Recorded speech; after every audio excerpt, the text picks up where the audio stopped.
Oil is not a uniform material. Although from a distance it may always seem like the same black liquid emerging from the ground, every crude oil has a different composition. Some are light, fluid, easy to pump, and rich in fractions that can be converted with relative ease into gasoline, diesel, or jet fuel. Others are heavy, viscous, full of impurities, and with a much higher proportion of complex molecules. Maya crude belongs to this second category.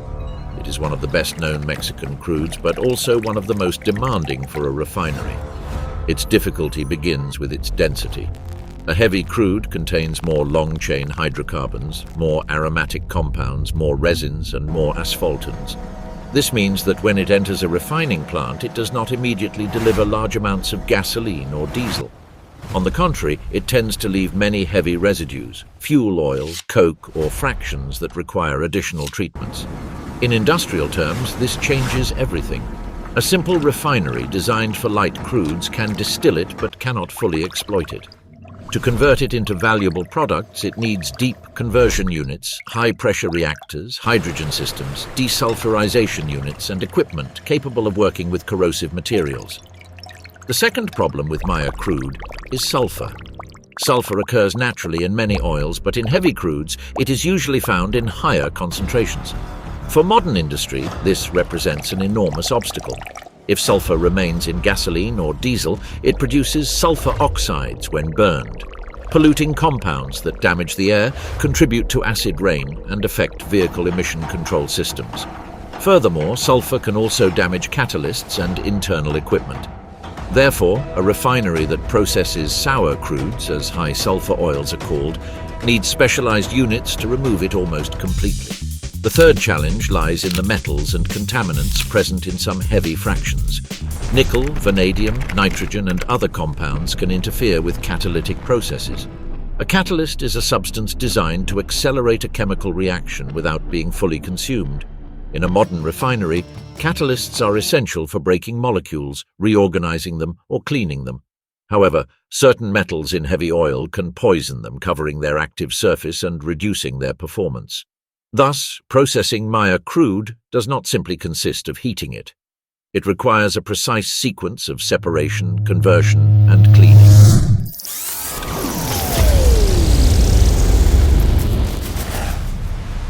Maya crude first arrives in large storage tanks. It is not processed immediately. It is measured, characterized, may be mixed with other crudes, and prepared to enter the distillation unit. This initial stage is decisive because a refinery does not work blindly. Before processing a crude, it needs to know its density, sulfur content, acidity, proportion of water and sediments, expected yield in different fractions, and its thermal behavior. This information defines how the furnaces, columns, reactors, and subsequent units are adjusted. For a light crude, the first distillation can already separate a good amount of useful products. For Maya, on the other hand, distillation is just the beginning. Upon heating, the lighter fractions evaporate and rise through the column. Gases and light naphtha rise toward the upper zones. Kerosene, diesel, and other middle distillates separate at intermediate levels. But at the bottom remains a heavy, dark, difficult fraction with molecules too large to be sold as modern fuel without further treatment. That fraction is the true heart of the problem. The first major step within Deer Park is atmospheric distillation. The crude is pumped from the tanks toward process furnaces, where it is heated to temperatures near 350 degrees Celsius. This is not uncontrolled boiling. The heating must be precise because if the temperature rises too high, some molecules can break prematurely and form coke, a solid accumulation of carbon that fouls equipment and reduces efficiency. Once heated, the crude enters an atmospheric distillation column, a vertical tower where the initial separation occurs. Inside that column, the oil behaves like a mixture of thousands of compounds with different boiling points. The lightest ones evaporate and rise. The heaviest ones condense earlier and stay lower. In the upper part, gases and light naphtha are recovered. In the intermediate sections, streams appear that can be converted into gasoline, kerosene, diesel, or industrial fuels. At the bottom remains the atmospheric residue, a much heavier fraction that does not evaporate under those conditions. For a light crude, this first separation already produces a considerable proportion of valuable components. For Maya, the residue is much more important. That is where the material that requires the most engineering is found. Therefore, after atmospheric distillation, many streams pass to vacuum distillation. This second column works at reduced pressures, which allows heavy fractions to evaporate at lower temperatures. The reason is simple.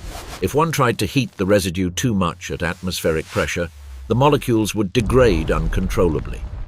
By reducing the pressure, the refinery can separate heavy gas oils and vacuum residues without destroying them prematurely. The heavy gas oils obtained in this stage are not yet final products. They are raw material for conversion units. One of the most important in many complex refineries is fluid catalytic cracking, known as FCC. In this unit, long hydrocarbon molecules are broken into smaller molecules. The process takes place at very high temperatures, around 500 degrees Celsius, with a solid catalyst in the form of fine powder. That catalyst constantly circulates between the reactor and the regenerator. The operation of the FCC is one of the most impressive examples in the oil industry. Heavy gas oil enters the reactor and meets the hot catalyst. In seconds, the large molecules break. One part is transformed into gasoline components. Another part forms light gases, olefins useful for petrochemistry, and fractions that can be incorporated into other fuels. However, during the reaction, carbon is also deposited on the catalyst. This carbon is called catalytic coke. If it were to accumulate, the catalyst would lose its activity. Therefore, the catalyst circulates toward a regenerator where the coke is burned off with air. By burning, it releases heat and reactivates the catalyst surface. Then the catalyst returns to the reactor and the cycle continues. The key is continuity. Deer Park does not process oil like a kitchen in small batches. It does so like an industrial organism that never sleeps. Streams move without interruption. Crude enters, fractions are separated, residues are converted, gases are recovered, catalysts are regenerated, and products advance toward new units. An unplanned shutdown can cost millions, not only due to loss of production, but also due to the risk of upsetting the thermal and operational balance of the entire plant. In addition to catalytic cracking, a refinery capable of processing heavy crudes may use other conversion routes, such as coking, hydrocracking, or severe hydrogen treatments, depending on its specific configuration. The logic is always similar. Reduce molecular weight, increase the proportion of light products, and decrease the amount of low-value residues.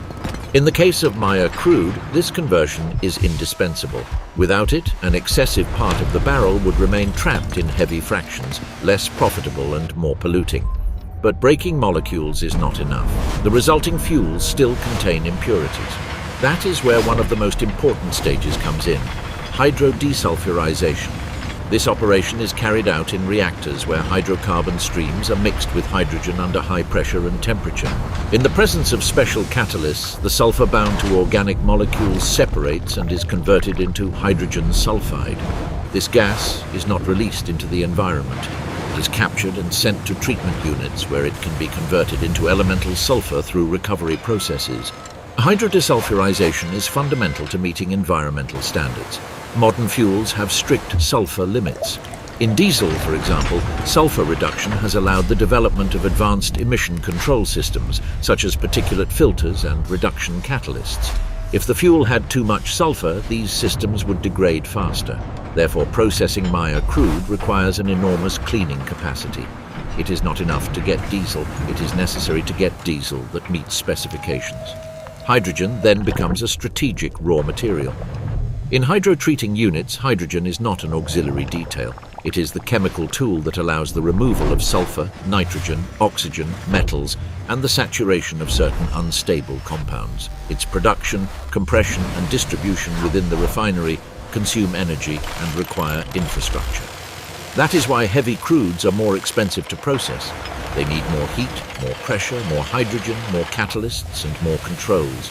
After desulfurization, products pass through stabilization and blending stages.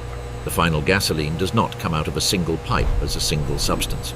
It is a recipe. Streams coming from different units are combined: light naphthas, high-octane reformants, FCC components, alkylates, isomerates, and other cuts, depending on the plant configuration.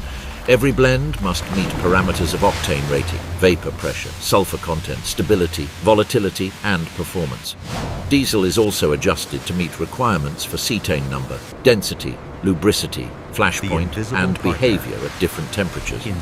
The control room coordinates this complexity. From screens through alarms and digital systems, operators observe pressures, temperatures, compositions, and flows in real time.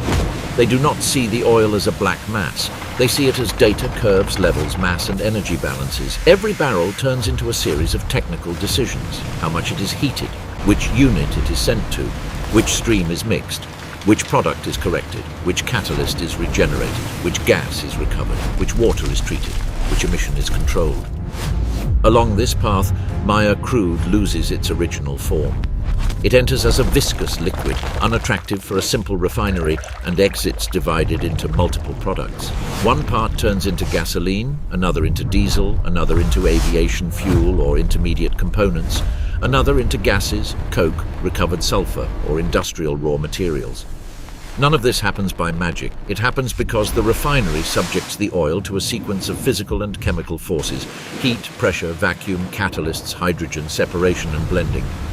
On the world market, not all crudes are worth the same.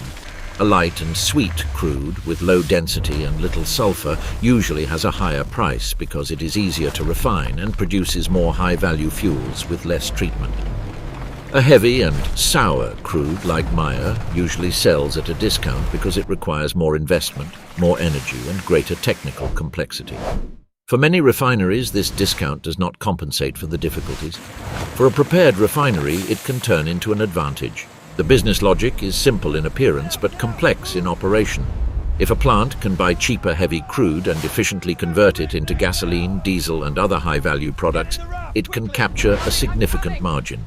This margin depends on many factors: international oil price, fuel demand, energy costs, hydrogen availability, maintenance, environmental standards, conversion capacity, and the quality of final products. But the central principle is clear: the refinery that processes what is difficult can win where others cannot compete. Deer Park occupied a strategic position for Mexico for years because it offered an industrial outlet for its Maya crude. It was not just about selling oil, it was about integrating it into a higher value stage. Instead of depending exclusively on external buyers, the relationship with a complex refinery allowed for placing a heavy crude in a plant designed to exploit it.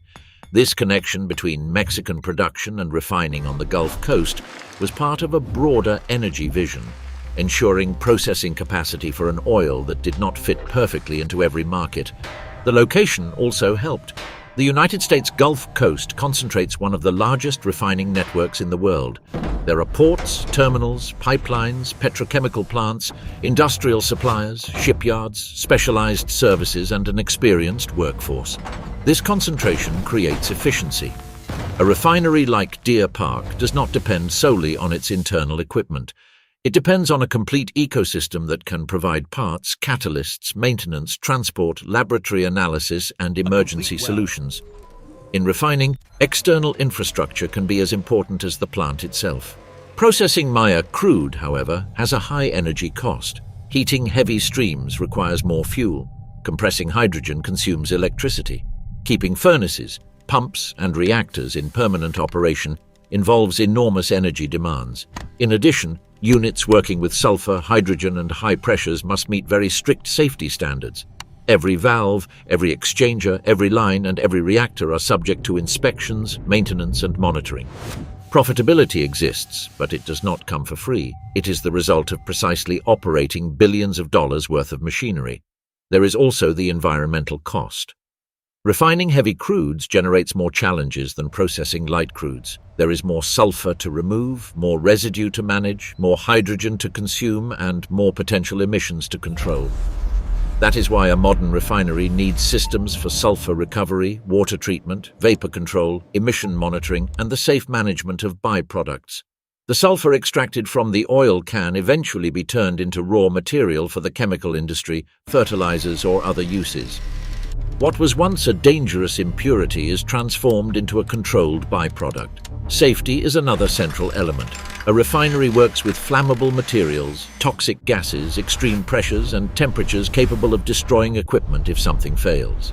In hydrodesulfurization units, for example, hydrogen sulfide is highly dangerous. In furnaces and reactors, a wrong reading can cause overheating. In tanks and lines, vapor accumulation must be carefully managed. That is why Deer Park, like any large refinery, depends on procedures, alarms, automatic shutdown systems, emergency brigades, and a rigorous operational culture. The daily scale of the process is hard to visualize. Hundreds of thousands of barrels can move through a refinery in a single day. Every barrel contains 159 liters. Every liter passes through a chain of invisible decisions before reaching a service station, an airport, a factory, or a logistics network. The end user sees clear gasoline, clean diesel, or turbine fuel. They do not see the thick crude oil. They do not see the reactors full of catalyst.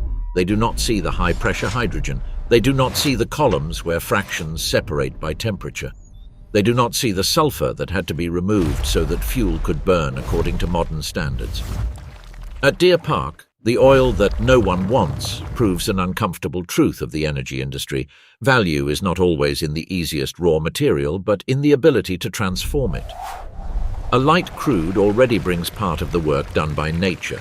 A heavy crude forces engineering to intervene more. The more difficult the material, the more decisive the refinery becomes.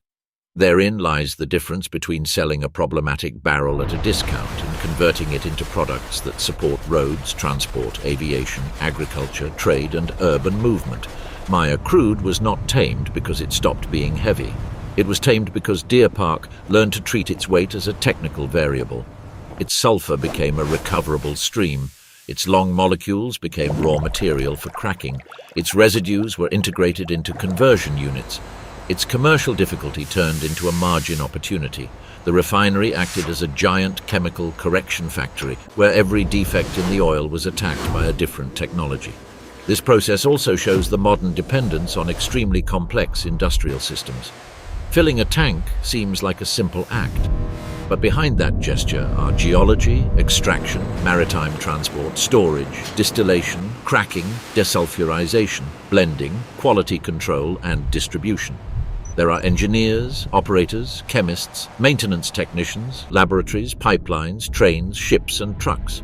There are economic decisions made months before the fuel reaches the consumer. And at the center of that chain are refineries like Deer Park, capable of converting difficult oil into indispensable products.